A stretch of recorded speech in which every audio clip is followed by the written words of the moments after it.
వికలాంగుల సంక్షేమ శాఖ గతంలో ఏ విధంగా అయితే ప్రత్యేక శాఖ ఉందో అదే విధంగా మళ్ళీ ప్రత్యేక శాఖ కొనసాగించాలని చెప్పేసి కూడా తెలంగాణ రాష్ట్ర ప్రభుత్వాన్ని మేము డిమాండ్ చేస్తున్నాం. దాంతోపాటు ప్రధానంగా తెలంగాణ రాష్ట్ర ప్రభుత్వం మరి వికలాంగులకు డబుల్ బెడ్రూమ్ ఇళ్లలో 5% రిజర్వేషన్ అని చెప్పేసి ముఖ్యమంత్రి గారు చెప్తున్నారు.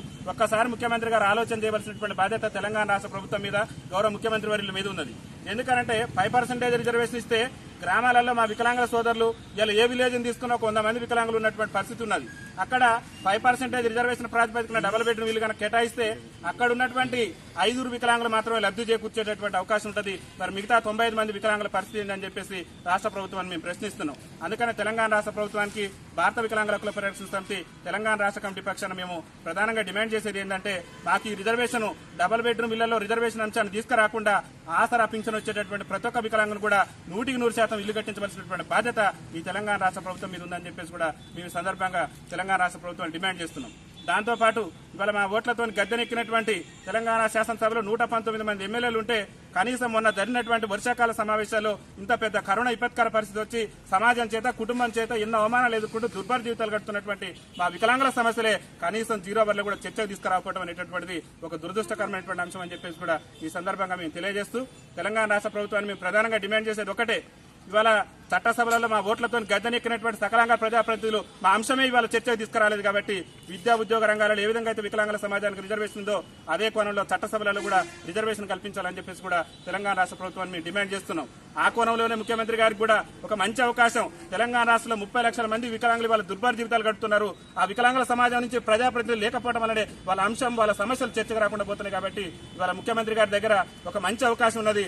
రేపు గవర్నర్ కోటాలో నియమించబోయేటటువంటి ఎమ్మెల్సీ కోటాలో ఖచ్చితంగా వికలాంగులే మరి శాసన మండలికి పంపే విధంగా తెలంగాణ రాష్ట్ర ముఖ్యమంత్రి వర్యులు కేసీఆర్ గారు నిర్ణయం తీసుకుని వాళ్ళు ఎవరు నియమించినా మాకు బాధ లేదు కానీ మా వికలాంగుల సోదరుని నియమించాలని చెప్పేసి కూడా తెలంగాణ రాష్ట్ర ప్రభుత్వాన్ని మేము విజ్ఞప్తి చేస్తున్నాం. దాంతోపాటు ఇవాళ నూతన జిల్లా కేంద్రాలు ఏర్పడి మరి సంవత్సరాలు గడుస్తున్నాయి. నూతన జిల్లా కేంద్రాలలో కలెక్టరేట్ వస్తుంది, ఎస్పీ ఆఫీసు, అన్ని సకలాంగులకు సంబంధించినటువంటి అన్ని ఆఫీసులు వస్తాయి. కానీ మా వికలాంగుల సమాజానికి సంబంధించినటువంటి వికలాంగుల హాస్టళ్లు కానివ్వండి, ఇలా వికలాంగుల భవనాలు కానివ్వండి, ఎక్కడ కూడా నిర్మించినటువంటి ఒక దౌర్భాగ్యకరమైనటువంటి పరిస్థితి తెలంగాణ రాష్ట్రంలో లేదు. కాబట్టి గౌరవ ముఖ్యమంత్రి వర్యులకు మేము విజ్ఞప్తి చేసేది ఒకటే, ఖచ్చితంగా వెంటనే తెలంగాణ రాష్ట్రంలో ఉన్నటువంటి నూతన జిల్లా కేంద్రాలలో మరి వికలాంగుల హాస్టళ్లు నిర్మించాలని చెప్పేసి కూడా తెలంగాణ రాష్ట్ర ప్రభుత్వాన్ని మేము డిమాండ్ చేస్తున్నాం.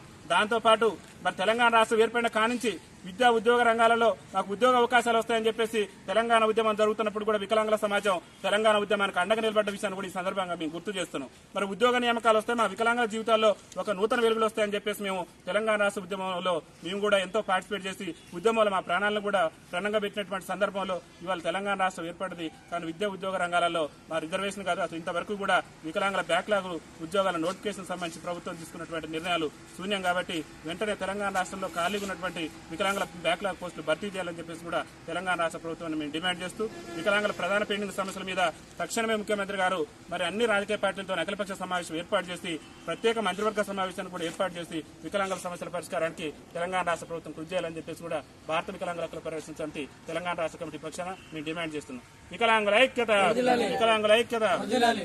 పై మీ అమూల్యమైన అభిప్రాయాలను కామెంట్ రూపంలో ఈ వీడియో క్రింద తెలియజేయండి. అలాగే ఈ వీడియో మీకు నచ్చినట్లయితే లైక్ చేయండి, షేర్ చేయండి. మీరు కొత్తగా మా ఛానల్ను వీక్షిస్తున్న అతిథులైతే సబ్స్క్రైబ్ చేయడం మాత్రం మర్చిపోకండి.